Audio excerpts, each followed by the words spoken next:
you.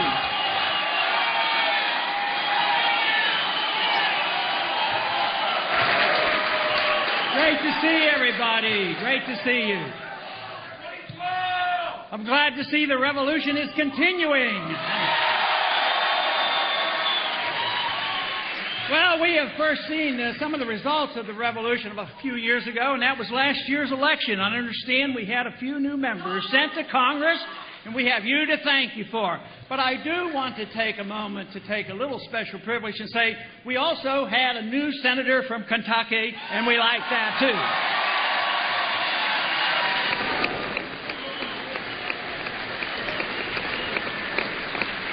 So there's a lot of exciting things going on. There is truly a revolution going on in this country, and we've been dealing with this and encouraging it because I do believe that we live in a time where we do need a change in attitude, a change in ideas. We don't need to just change the political parties. We need to change our philosophy about what this country is all about.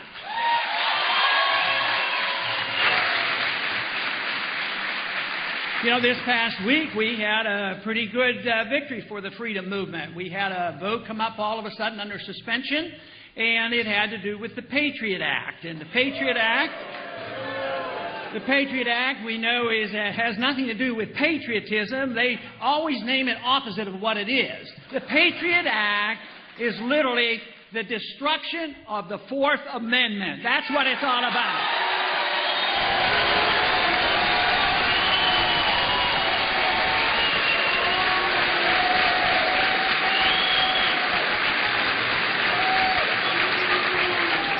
Now, the one thing in Washington they haven't quite understood is what's happening in grassroots America, because they assumed that everybody loved the Patriot Act. We'll bring it up under suspension and pass it automatically. Well, we didn't get a majority vote, but they didn't pass it automatically with a two-thirds vote, sending a message that this country is waking up and we want to protect our civil liberties as well as our economic liberties.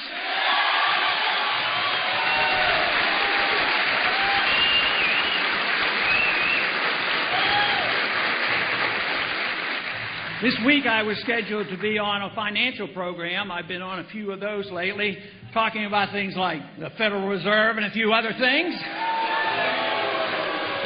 But I never got around to talking about this program this week about the Federal Reserve because all of a sudden there was a speech given by Mubarak about his potential resignation. Of course, he resigned today. So that was the subject. But a lot of people now say, what should our position be? What should our position be about finding the next dictator of Egypt? And I would say we need to do a lot less, a lot sooner, not only in Egypt, but around the world.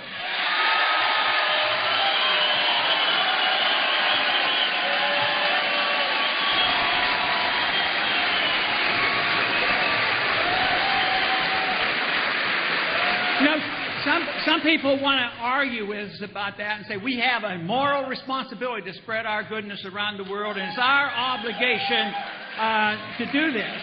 But let me tell you, fiscal conservatives should look at this carefully. How much did we invest in that dictator over the past 30 years? $70 billion we invested in Egypt. And guess what? The government is crumbling and the people are upset, not only with their government, but they're upset with us for propping up that puppet dictator for all those years.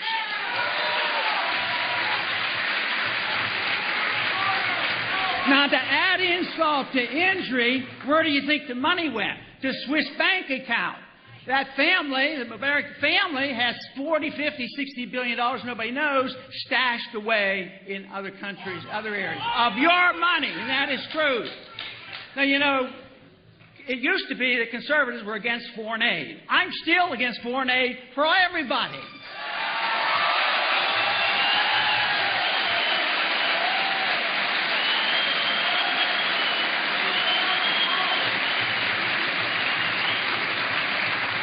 Now, I have a saying that I've used to describe foreign aid. Foreign aid is taking money from the poor people of a rich country and giving it to the rich people of a poor country.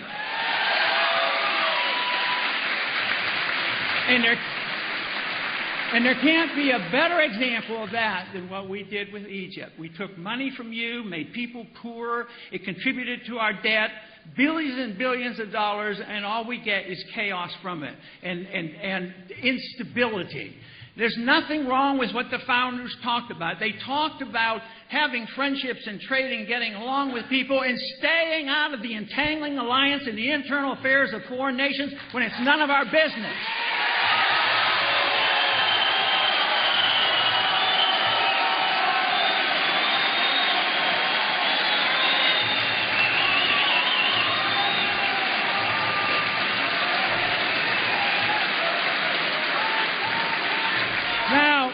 We've been doing it for a long time, and you get periods of relative stability. There was relative stability when we were propping up the Shah, but it ended up with bad results. We ended up with the Ayatollah, and now we have a problem on our hands.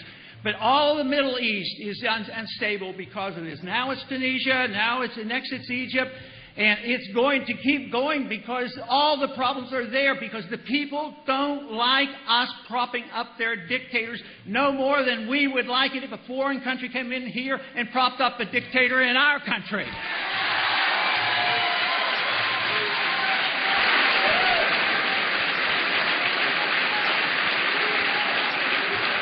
But the real danger is that this will most likely spread, and when it gets to Saudi Arabia and there's disruption there, then you are going to see some real problems. And it will be a partial consequence of our flawed foreign policy, and temporary stability does not guarantee stability that we need around the world. And besides, we just flat out don't have the money, and we shouldn't be doing it.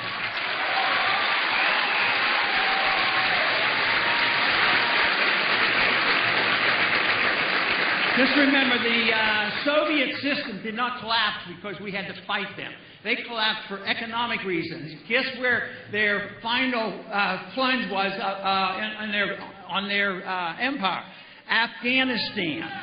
So it makes no sense for us to think that we can keep troops in 135 countries, 900 bases, and think we can do it forever. So no matter how badly you want us to do that, it's time to reassess that foreign policy. It's time for us to bring troops home. We've had troops in Japan since World War II and in Germany. Why are we paying for their defense?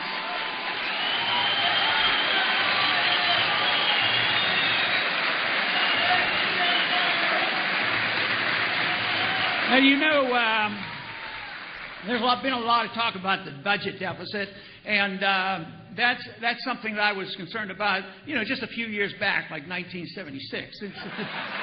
And that's why I haven't voted for any appropriation bills during that period of time either. But people are starting to recognize it's bad. You know, we have to do something about it. We have to have a balanced budget amendment and all these things. But, you know, unfortunately, even in spite of the improvement in the Congress right now, we don't have the votes, which is tragic. It's going to continue. And we're going to continue to bail out. We're going to continue to spend the money. Nobody wants to cut. I'm sure that half the people in this room won't cut one penny out of the military. And the military is not equated to defense. Defense spending is one thing. Military spending is what Eisenhower called the military-industrial complex, and we have to go after that.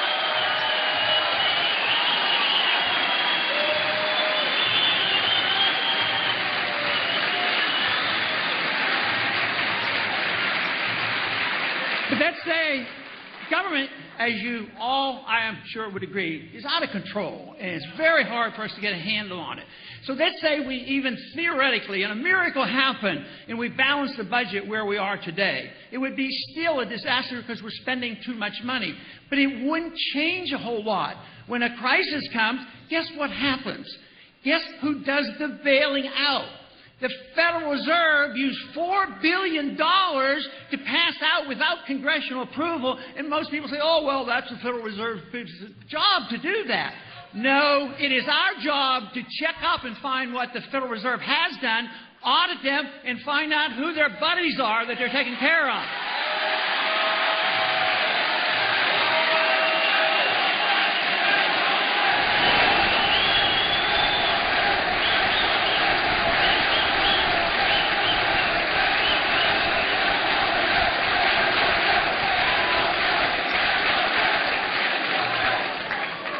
Reserve creates money out of thin air. They can loan to banks, central banks of the world, to other governments and international financial institutions, and we're not even allowed to know. They resent the fact that when I ask these questions that they don't have to give us information. That's why the bill to audit the Fed is the first step to ending the Federal Reserve.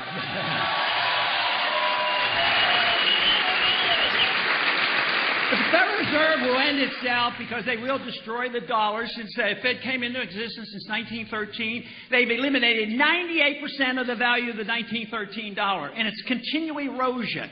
They pumped up at first when the crisis hit $1.2 trillion, another $600 billion, and believe me, there is an economic law that says you just can't continue to do this. So Congress has a responsibility. They should cut back, but Congress has a responsibility to protect the value of the currency, and that means that we have the moral and the legal authority to put checks on the Federal Reserve System.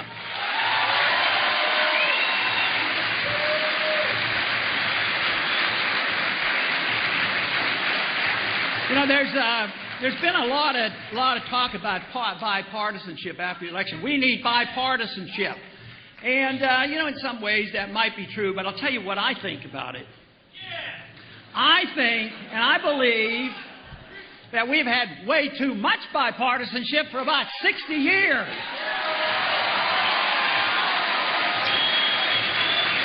You know, we have bipartisanship on medical care. You say, yeah, you know, the current administration has given us bad new medical care, but what is done with the other administration? We've been involved for a long time. It's the bipartisanship of the welfare system, the warfare system, the monetary system, the challenge to our civil liberties. It all goes through with support from both parties. So there's way too much bipartisanship. This should be a challenge of the issue of philosophy, good philosophy versus bad philosophy.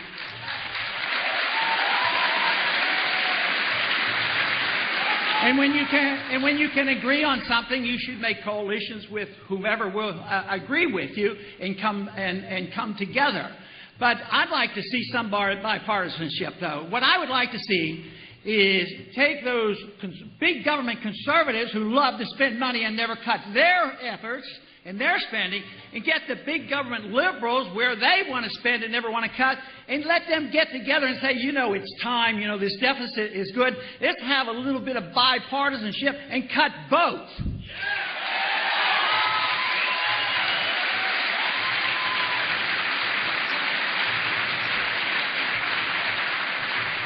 There's been talk lately about American exceptionalism. Man, we like to talk about that. I think we certainly live in an exceptional country. We have been blessed. It's been the greatest country, most freedom, most prosperity. My concern is I'm afraid we're losing it.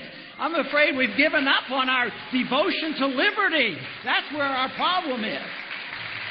But, you know, where I think we go astray on this exceptionalism is there's some people, and sometimes they're referred to as neoconservatives, and they're sort of neo-Jacobins, where they believe that we have this moral responsibility to use force to go around the world and say, you will do it our way or else. Well, force doesn't work. It never works.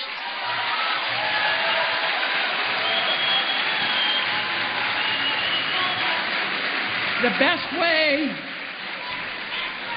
best way to get people to act more like us if we're doing a good job is for us to have a sound economy, a sound dollar, treat people decently, have a foreign policy that makes common sense, treat people like we want to be treated, and then maybe they would want to emulate us and say, freedom does work and we ought to try it. But we can't force it on other people. The best way to get people to act more like us if we're doing a good job is for us to have a sound economy, a sound dollar, treat people decently, have a foreign policy that makes common sense, treat people like we want to be treated, and then maybe they would want to emulate us and say, freedom does work and we ought to try it. But we can't force it on other people. You know, there's one general rules about what we should expect from government. There is, the First Amendment is a great amendment. Freedom of expression is protected. The government shall write no laws in reference to our freedom of expression. It doesn't say that we're to have an expression of only the non-controversial ideas. It's freedom of expression.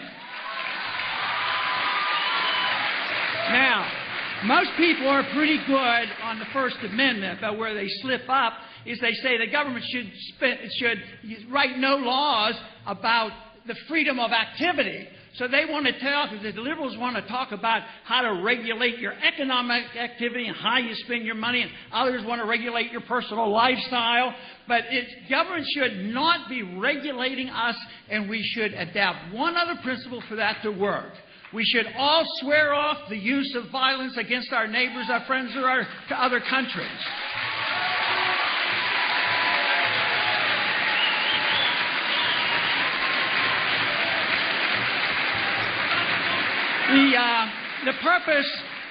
The purpose of all political activity, from my viewpoint, is to promote liberty. Liberty is the most important element. Liberty comes from our Creator. It doesn't come from our government. If we have a free society, we can go about our business and do our very best, work toward virtuous things, and work toward excellence. When government takes over the role of making us virtuous and making us excellent and redistributing the wealth, they only do it at the expense of liberty, and that's why we're in such terrible shape today, is because we've allowed the government to be so much involved. Government should never be able to do anything you can't do.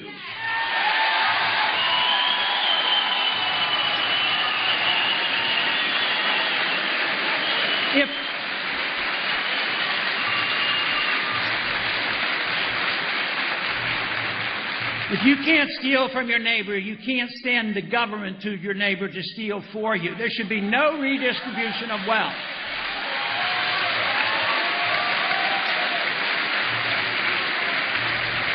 The exciting things that are happening today and gets me energized is coming to events like this and meeting with the young people and going to the campuses and finding out what Young Americans for Liberty have done. And believe me, the ideas and the principles of liberty are alive and well in the next generation, and there's every reason in the world for us to be optimistic about what's coming.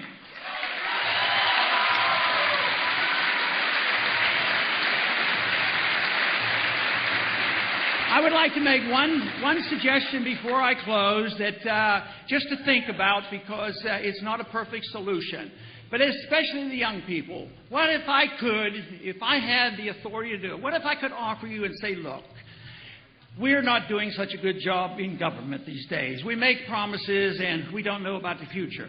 But would you consider opting out of the whole system under one condition? You pay 10% of your income, but you take care of yourself. Don't ask the government for anything.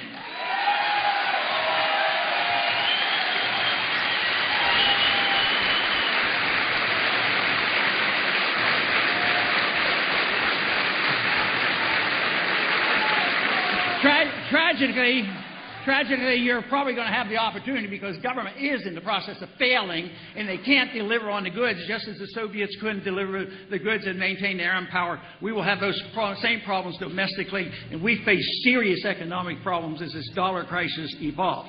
But let me close with comments from Sam Adams. He says, don't worry about it if we're not a majority. All we need is a minority keen on spreading the brush fires of liberty in the minds of men. That is what we need to do. And believe me, the brush fires are burning. They will not be able to squelch the brush fires. They're burning and they're spreading, and people are getting excited because they're starting to separate it out, what true liberty is all about, what market liberty, personal liberty is, and what it means in foreign policy, what it means in our traditions, the American tradition, what it means because the Constitution confirms and confers with what I'm saying. There is no authority in the Constitution to have a Federal Reserve system, no authority for the welfare state, and no authority for the police state. It's not there.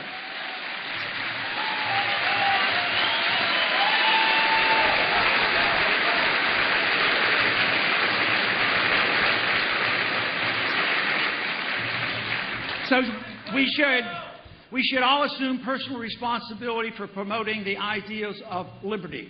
And one thing that Samuel Johnson always advised when they were in the dire consequences of the problems of the Revolution, he said, we cannot present long faces to the people, the colonists at that time, because it will make them realize how tough things are.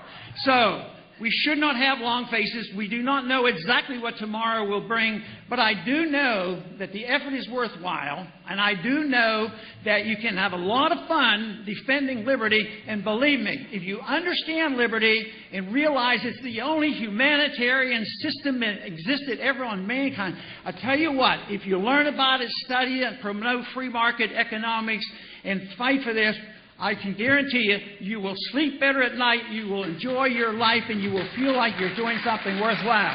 Defend liberty. It's not about justice, it's not about agenda, it's not about mobilizing people, it's about dialing for corporate dollars. These two parties have sold the U.S. government and the American people to the highest bidders.